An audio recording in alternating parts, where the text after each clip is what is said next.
your career has been extremely interesting to watch. You've, I think it's fair to say that you've probably had the roller coaster career with the biggest ups and downs and curveballs and whatnot. Do you think that's a fair sort of summation?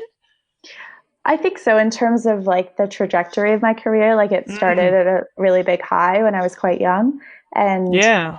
then faced a bunch of struggles and have had to kind of rebuild myself, so to speak, in terms of like performance and just making this a sustainable career now that I'm 30. So yeah, it's been a little bit backwards and a lot of people are surprised that I'm still even doing it. Like people in Edmonton who followed my career when I was going to the Olympics and ranked #1 in the world, and they hear that I just won a half Ironman and they're like, what, she's still doing triathlon? That's crazy.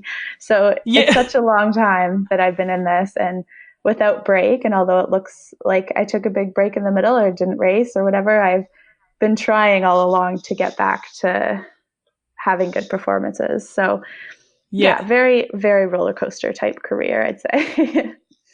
So remind me how old you were when you, I guess, burst onto the scene? I think I was 20 years old when I won my first WTS race. That was in 2010. Yeah. So at 20 years of age, you've, like, I almost compare it to, you know, like a child actor who all of a sudden has all this attention on them, all this, I guess, expectation and hopes of your country, you know, going into the Olympics and everything.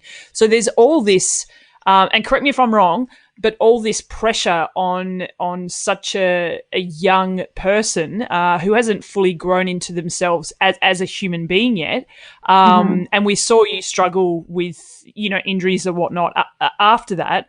As a 30-year-old now, which is still, you know, you're not over the hill, like it's still pretty young.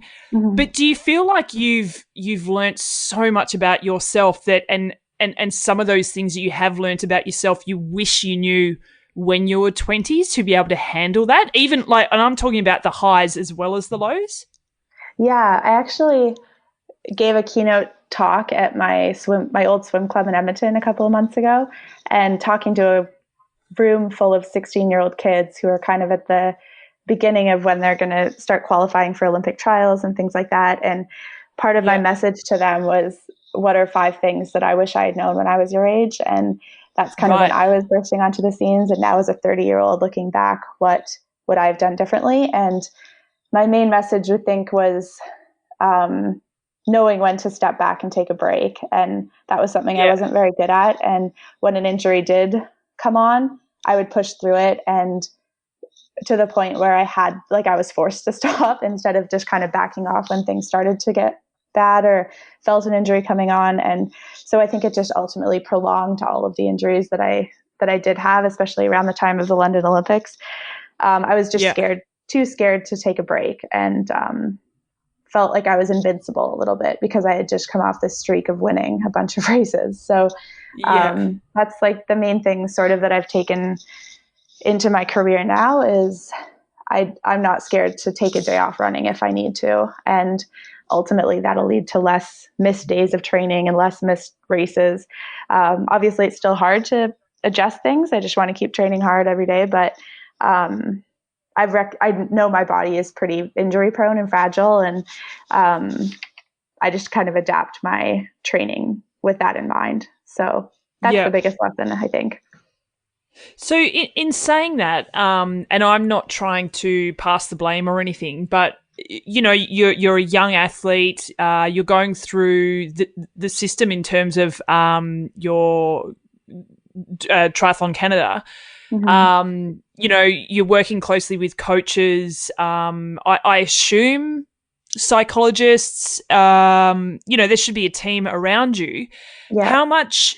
You know, and obviously I don't want to get you into any trouble or anything, but how much do you feel like you wished you had a little bit more support, or you felt maybe more confident in speaking out and saying things don't feel right, or, you know, and I might be completely misjudging the situation, but what's your... Well, Sorry, you go. No, I think it was almost the opposite. It was that I had too much support in terms of Right. lots of people wanting to give their 2 cents because I was such a rising star and a medal hope for Canada. So everyone kind of wants to be on the Right. bandwagon when things are going really well and take a bit of credit for your success. And as soon as things go sideways, everyone kind of steps back and doesn't want to take any responsibility for it. So I was 20. I was Interesting.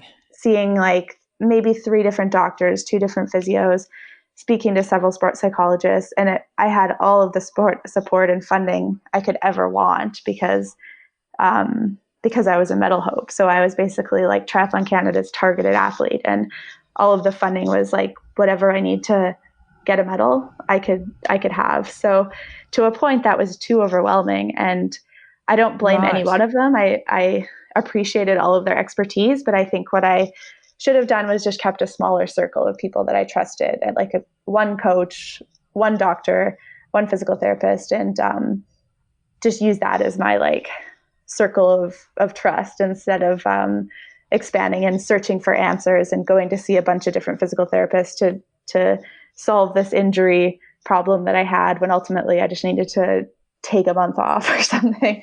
So Right. yeah, it's a very different world when you're doing well and have had success, and a federation just has so much resources to support you versus when things aren't going well and all of that disappears pretty quickly. So Yeah, yeah, kind of right. interesting.